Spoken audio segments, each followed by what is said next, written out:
might appreciate it as well, but someone started a meeting by saying we should all give ourselves the grace to acknowledge we're not living in normal times, and there will be dogs barking. You will hear my children come down and ask for something at some point, or like my wife is texting me because she's on her way to get her first vaccine shot. And we all just need to offer ourselves the grace and the space to say, it's okay. So. Today we're joined by Jonathan Moody, the president and CEO of Moody-Nolan, the largest African-American architecture firm in the US. The firm, founded by Jonathan's father almost 40 years ago, was recently awarded with the AIA 2021 Architecture Film Award. Jonathan has developed all his career at Moody-Nolan, becoming the company's first president in 2016, and he has helped the company grow from 146 professionals to 220 professionals. At least that's the information I have. You can correct me later, Jonathan. Under Jonathan's presidency, Moody-Nolan also veered toward education and community service. Jonathan became the CEO of Moody-Nolan in January 2020 at 36 years old. Besides his professional accomplishment, Jonathan serves as mentor for young people in Ohio, particularly underserved students. He connected Columbus Public Schools, Columbus State Community College, and the Ohio State University School of Architecture in an overarching project to provide career opportunities for Ohio's youth. A Columbus, Ohio native, Jonathan obtained his bachelor in architecture from Cornell University, where he also played football for the Big Red and received both academic and athletic honors. Thank you for joining us today, Jonathan. And let's start with the interview. Thank you for having me. That stuff's interesting to hear that way, but it's good to be here. Yeah. Right. So architecture is a family business, as much is evident. But did you become interested in the profession from watching your father, or was there another influence, another determinant moment?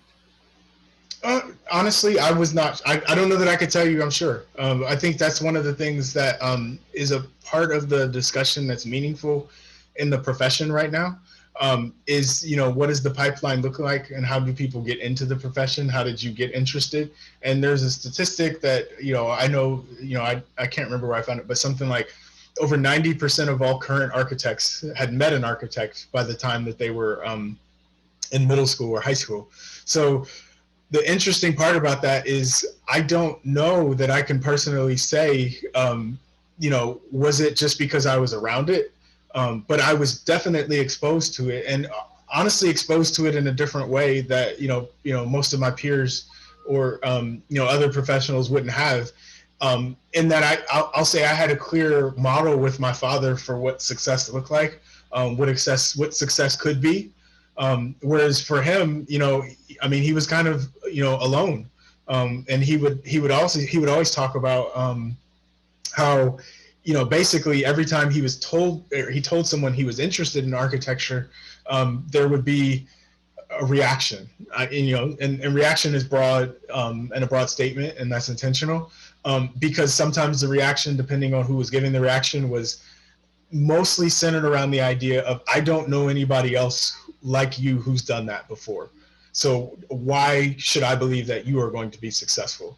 And for me, I bear it as a responsibility, if you will, of I had that. Like I had a clear, this is what success looks like. And, this is from someone who's from where I'm from, who's been through it, knows exactly what it's like to be in my shoes. And he is successful. And it's a model that says it's possible. And so I do feel that responsibility, when I'm visible, if you will, to say I have to model success for others. But the truth is, I struggled with it throughout, because I was constantly around architecture. I did not know until I got into college, frankly, when I found out, honestly, that architecture was not what I thought it was. It's not the, and I think we've all endured this, that you have to be like a mathematician, and you have to be, know everything about the laws of physics and all these things. It's not what I thought it was.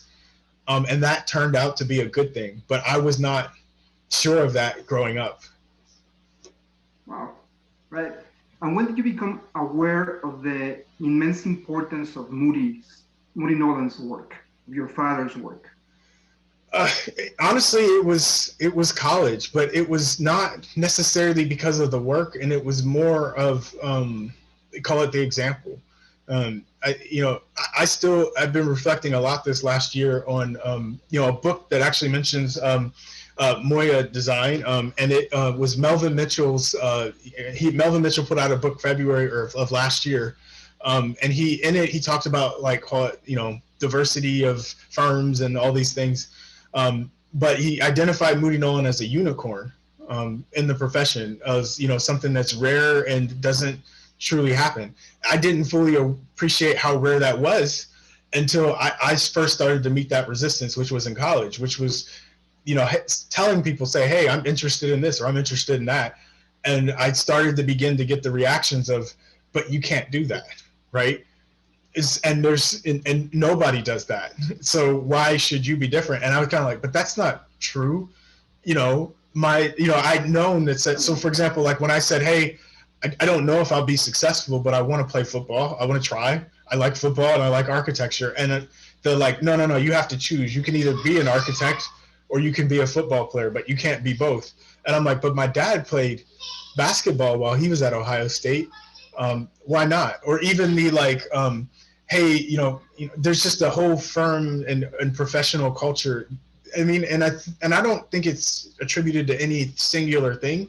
I think there's just an overall culture that gets ingrained even at an academic level of this is the way it is, and you have to adjust to the way it is. And we're just now getting to the point in the profession where they're saying, no, the profession needs to respond to the needs of the individuals, not individuals need to conform to the profession. Ultimately, we know that will make it better. But it was in college when I first started experiencing that culture and, having at least call it the resource or call it the shoulders I could stand on and confidently say, no, that's not the way it has to be. And I know of at least one example of what is possible. Wow. You mentioned before that design is an act of hope. And personally, I found that an enlightening thought. The action of creating something different, a more inclusive reality. When did you come to that realization, that deep human perspective of design? Honestly, I don't know exactly when I came upon it. It really, that call it statement was really more of a culmination of reflection during the last year. I think so, and maybe, I don't know that I could pin it to like a time and a place, but it was more about call it being ingrained in the state of the world, in the state of uncertainty, and realizing how certain what we do is in these uncertain times. And what I mean by that is when we, like many of us, like we're all boxes on a screen, right? Had to realize that in order for us to kind of get through the things we had to get through, that we had to become boxes on a screen, right? Like we had to be able to find a way to, do the things we do remotely. And it was like the only thing that I could promise our staff was like, hey, I only know these things in front of us today, and we'll do the best things we can today with the information we have, and we're just going to take it one day at a time. I frankly thought that I remember we have like a emerging professional summit that we put on, and so like the middle of March, we put that summit on at the end of April. And I remember one of the EPs came to me and says, we're going to have to talk about doing the summit remote. And I'm like, no way, right? Like that's like 6 weeks away. We'll be back in the office by then, right? But it was like we didn't know. But so it was the mindset of shifting, saying like, look, we can only do what we can with the information in front of us today. And that kind of being a constant daily reminder, but then realizing that what we do each day, we all know because we get ingrained in these conversations about what the future looks like. And that's where it's like, well, I do know that every day the work that we do is talking about like literally creating a better future, like a different future. And I can't say for sure that, that this future will happen, right? But all I can say is when I draw this wall, when I draw this thing, or when I do anything that, I literally design or draw a future, that I hope it's better than it is today. So that's where it was kind of like this realization, and really a realization of the need to express that in these times of uncertainty, that what we all get to do each day is we get to design or draw a future that's hopeful and different than it is today. And it's exciting and empowering to know that we can draw that future differently. Briefly, before the conversation, you mentioned the generational change at Moody-Nolan. What is the voice of the new generation at Moody-Nolan?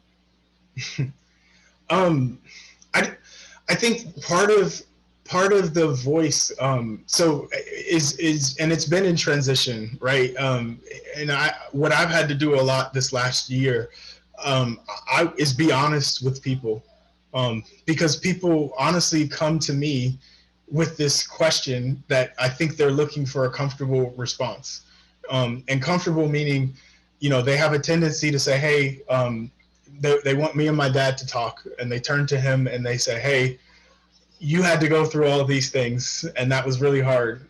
Congratulations, you made it, right? Jonathan, congratulations, your dad did all this stuff. It's so much different for you, right? And the honest answer, because that's all I feel I could do is just be honest, is to say no. That there are frankly things that I've had to go through and we've had to go through as a firm that I would have thought by now we wouldn't have to go through because of what he went through, but they're still there. And our theme as a firm last year was breakthrough, and all the different things, because of, we get the opportunity to have a foot in the door or a seat at the table for so many things. But now we're feeling the responsibility that says a foot in the door is not good enough, right? That in order for everybody, or more, maybe not everybody, but more people to have more opportunities. And this became almost metaphoric last year too. It's like we kind of have to kick the door down, right? We have to open the door for more people and to do more for everybody. So we've shifted, our focus, because the Firm of the Year thing was an amazing thing. It's still humbled. It's so incredible to even process, being associated with the firms that we're associated with now.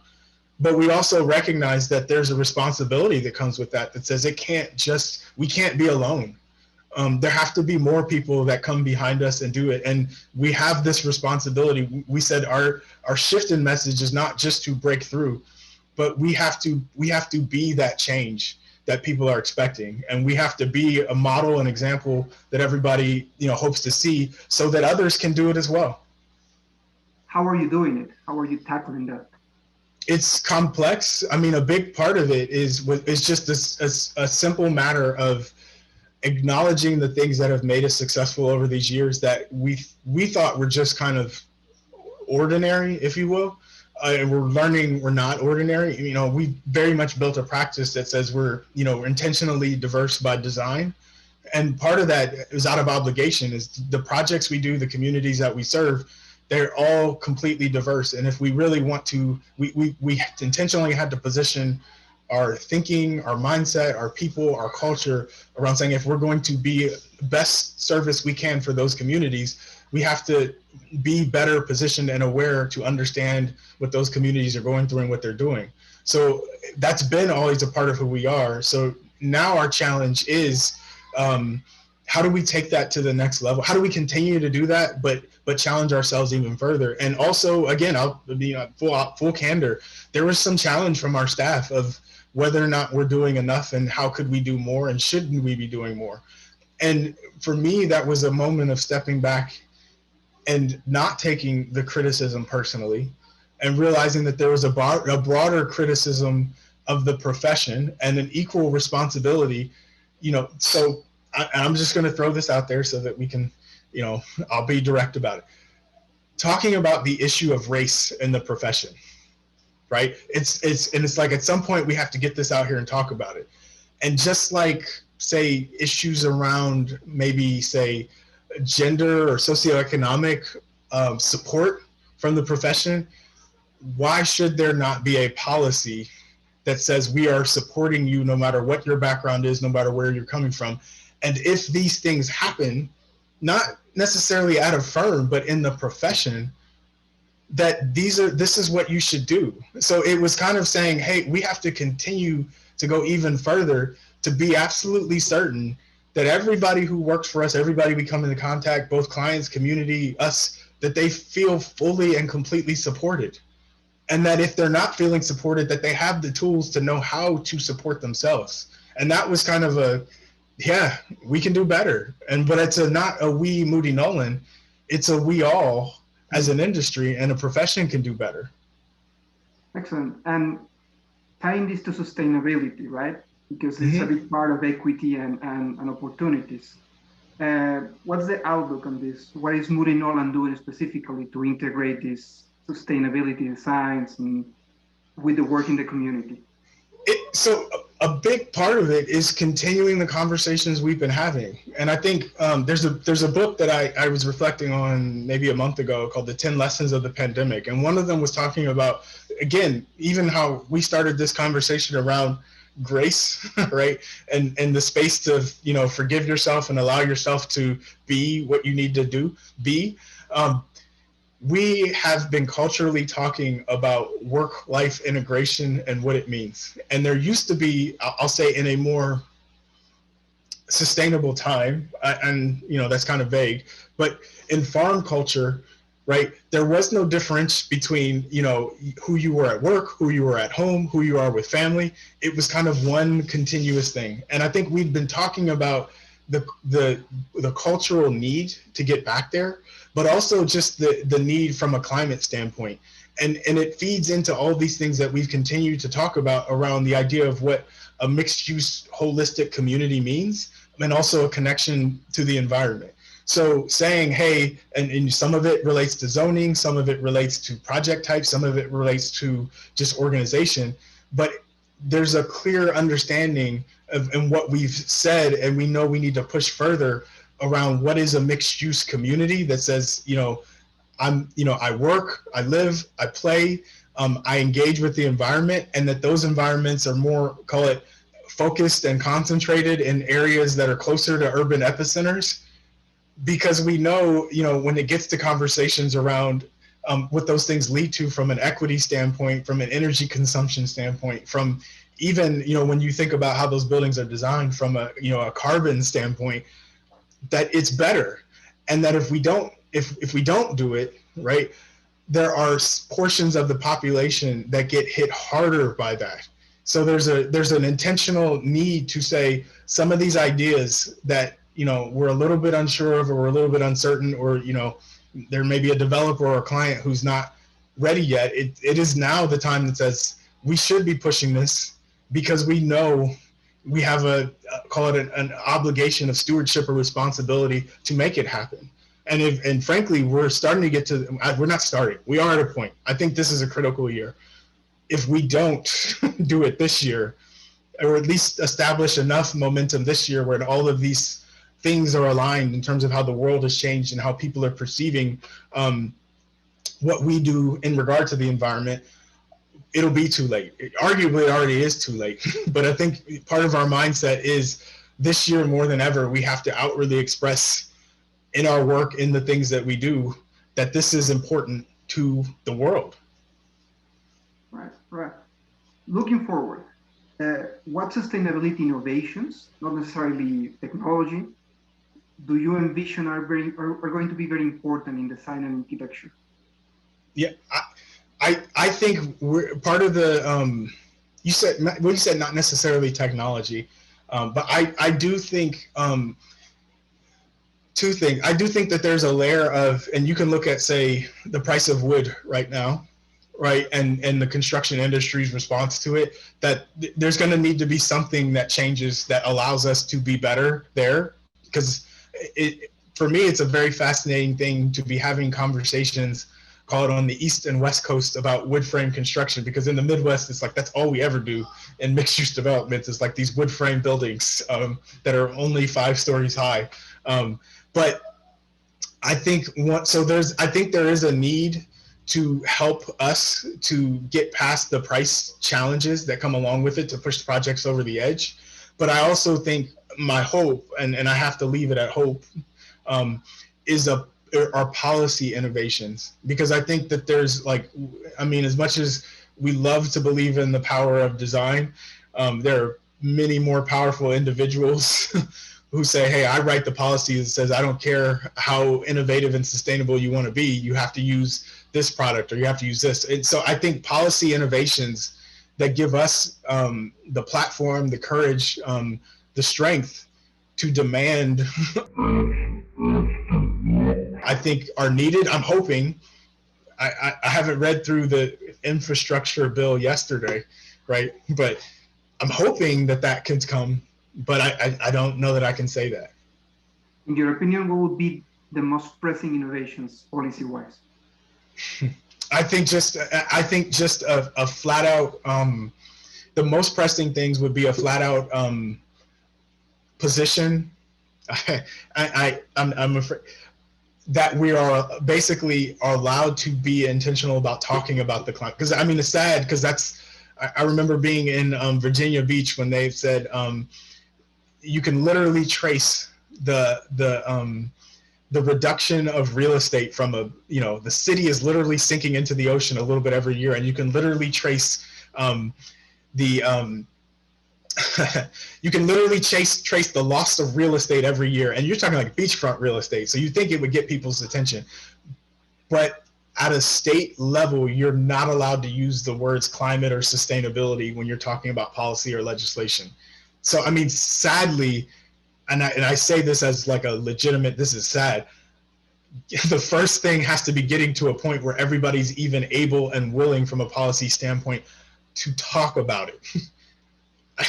Because right now we're still not at a point that we're ready to talk about it in detail. And like statements get made yesterday when we talk about an infrastructure bill of a literally politician saying, I didn't know buildings and pipes were considered infrastructure. And it's like, I don't, I'm sorry, I don't want to get political, but. No, thank you. One last question, and then we move to the panelists because they have a lot of questions. And this is, how does a boy from Columbus, Ohio, become a Steelers fan? That's a reasonable question. So, all right, that's not a complicated story. It's a weird thing because I live in Ohio, but I live in Columbus, right? And Columbus is so Ohio State dominant in everything. Like, yeah, sadly I can tell you, like, I can name like a list of people who were absolutely crushed when they lost in basketball a few weeks ago. Like crushed, like literally crushed. But I grew up in Columbus, so it's not really a professional sports town. We do have a soccer team and a hockey team. But when I grew up, there was no foreseeable optimistic future for the Bengals in Cincinnati that were 2 hours away. The same could be said for the Colts. Indianapolis is 3 hours away. And the Browns is kind of the go-to team for most Ohioans. The Browns did not exist when I was at that age where you have to make a decision. The Browns had moved to Baltimore and become the Ravens. So, and the Steelers had Jerome Bettis, and I don't know, he kind of looked and felt like me, kind of a bigger guy, but he's so agile and all that. He kind of inspired me. So that's how I became a Steelers fan, and not to mention they were actually good. So. Oh, thank you. Okay, so we have some questions from the panelists. The first is for Federico Rivera. Is the needle moving in the right direction? Do you see hope in terms of sustainability, I imagine, Fede? Yes. I think it is moving in the right direction, and that's why I think there's such a critical time right now to not just, because we all know and acknowledge, if you talk to any I'll call it well-known climate scientist, right, that technically we've already missed the mark, right, in terms of when we needed to tackle issues when. But so now that people hopefully are ready to make that transition or enter this conversation, I think now we can't settle for like, oh, moving from the needle from here to here. It's like now we do have to push even further because we're already behind. But it is moving. Right, this is from Carlos Gomez. How do you visualize the return to the office space once the pandemic is over? Flexible office space, densifying existing space? I think it's going to be flexible. This is my opinion, and I, say this as I'm not an expert on it. I have my opinions, but I'm not sure, and I don't think anybody can tell you they're sure. To be honest, I do think, at a minimum, I think we have all learned about the importance of flexibility at many levels, and I use the the two examples I'll use is like it used to be. I was talking about literally my dryer broke last fall, and it used to be such a dilemma between like, oh man, do I have to take a whole afternoon off because the guy is coming to fix my dryer and he's only available between like 2 and 4? Like, do I have to take the whole afternoon off? And to know that there's the flexibility of that. The other thing too is like, I used to be immersed in a world of having to fly to a city for a 1 hour meeting. And I think we all can acknowledge, the power of what we've endured, that, and arguably there's a cultural shift that needs to happen around the value of our own time that says we can do so much more if we're flexible. And even like us, like we used to have those things of like, we get these super massive complex teams. Not everybody can be there in the room in person, but it's like, oh man, just to have the acoustic engineer listen to this 30 minutes and chime in on that one could make or break a project, right? So the value of saying, hey, we're flexible. Some people are there. Some people get the value of kind of that over the shoulder in person, like we all draw together thing. But the experts that can't maybe make it in person still have the flexibility of contributing to what we all know need to be more collaborative, flexible teams is like better for everybody. But even just better simply for my own sanity of saying it is a complete waste of a day to travel for a day for a 1 hour meeting when it's like all I needed to do was be there to say 5 minutes worth of things. It's like, why can't we do that on a video call? Paula asks, what are some of the projects that you're excited to be working on in 2021? That's hard to answer, and I say that because I think we've all been more immersed in as the uncertainty of work around public projects. I think we're coming through it, but there's been an uptick in private work. I've signed so many NDAs that I don't know, like I don't know what I don't know what I'm allowed to say we're excited about working on. I can probably tell you there's a great uptick in mixed-use projects, like in science and research buildings, and in even surprisingly event spaces. And there's been an uptick. There are some, and still some of the same consistent things. There's so many school levies that continue to pass, and I think there's so many people who are talking seriously and moving forward with education projects and library projects. Those are some of the typologies, and I think I did a good job of I didn't tell you anything, right? But there's a lot of exciting opportunities. That's not liable. Right, Renata asks, how do you envision the built environment in 10 years from now? Oh, I can tell you what I hope happens, right? I say this as a Midwesterner who we are struggling with what, walkable, sustainable urban communities in urban areas look like. I am hope that we make do, and that we kind of fully execute on all of these projects that bring a blend of people, places, cultures, backgrounds, experiences into the urban environment. I'm hoping, and I hope, like I think one of the questions was asking about, kind of de-densifying existing space. I think, a lot of those projects that, man, this was a cool old building. I hope the next 10 years are filled with, we kept that old building. We didn't just tear it down and build a tower. We kept that old cool building and we worked with it. And we worked within these communities to find those pockets and infill things that benefited everybody. I'm hoping that's what it looks like. And Jessica asks, how do we transmit the need to focus on the end user through all sectors in the industry? I don't know that I can answer that from a call it solution standpoint. But again, this part of the hope thing that I think I hope that there has been a reflection in the last year of the acknowledgement and acceptance of, when you look at health, that we all realize how interdependent we are on one another, so that we can say, hey, this can't be, this building or this construction or this development works really well for this segment of the population, that if it doesn't address all of these broad issues and take housing, if there isn't a diversity of housing types, that those people get left out and that they don't have anywhere to go, and it leads to conversations around homelessness and gentrification and other things, that we would say, hey, we realize, oh man, if you don't provide housing for these people, maybe not immediately, but eventually that will become a problem for all of us. I'm hoping that there's kind of a realization of that. And I think we are seeing the beginnings of clients say, hey, maybe we shouldn't just think about this from, call it a top-down approach, but that we need to be more incorporative and inclusive of really a grassroots effort to say what a building could and should be. Excellent. Any more questions from the panelists? Because I had a follow-up question with this. You mentioned the housing, and it's also about creating opportunities, right? What you did with the MLK Junior Library was creating a space with different opportunities.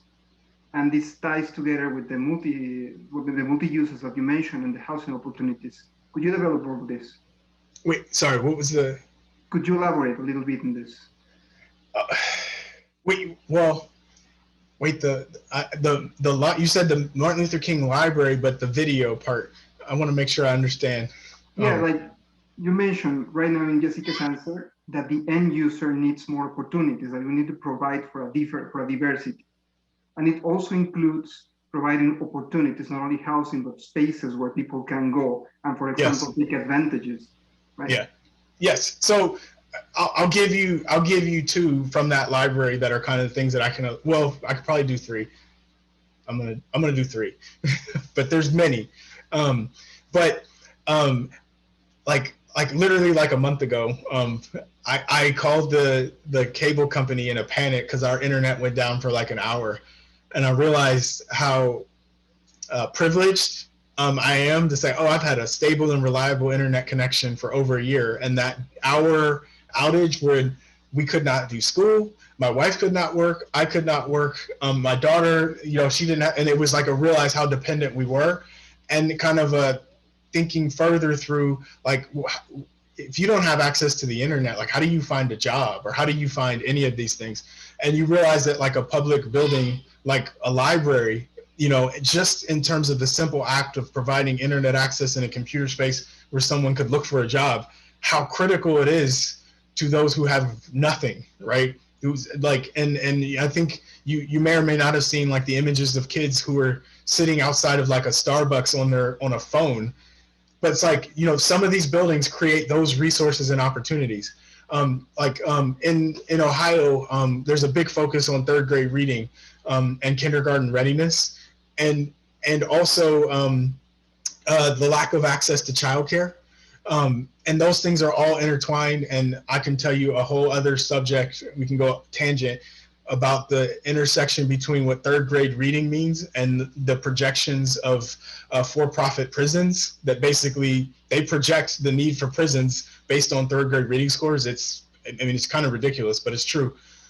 But a building where it says, hey, if I don't have access to childcare, if my kid gets out of school at 2:00 and I can't get home until 6, or I can't get to them, where do they go? And a building that says, you come here, and while you're here, there's a homework help center, there's a kindergarten readiness program, there's a books on the bus program, there's all these things that say, hey, while you're here, you can do these things, and that begins to alleviate, the need around, kindergarten readiness, third grade reading scores, but also the lack of access to childcare. Like it's you see how, and what I feel like that ultimately leads to is a excitement that, again, what we do, because people pay money to build it, I think is an awesome reflection of what we value as a society. Because we're saying, oh man, if somebody is willing to spend money on that, I mean, that is an ultimate reflection, says we value that. And it's exciting to say that we value someone's access to childcare, right? Like, that's exciting for me. Well, one last question from Vinay. He asks, are your kids joining the family business? I have no idea. They're, my dad will tell you, so I have an 8-year-old son and a 5-year-old daughter. And my son, he's in the, I'll call it the oppositional phase. He just, every time you say, hey, do you want to do this? No. So hold on. Hold on. I'm in, see, I told you it would happen. And the dog poops. So, my daughter, my dad would say she has the look of like, when she sees like something on a table or like a Lego set or something, she does the like, you know, like how we look at models. So my dad say, oh, she's got the potential, but I don't know. And I don't want to put that on them at this point. So, Jonathan, thank you very much for your time. It has been a wonderful interview. We really appreciate you taking the time and the opportunity to talk to us. Yes, thank you so much for having me. Yeah. Thank you so much. Yeah. Thanks for listening. Yeah. Thank you so much for your time. Thank you.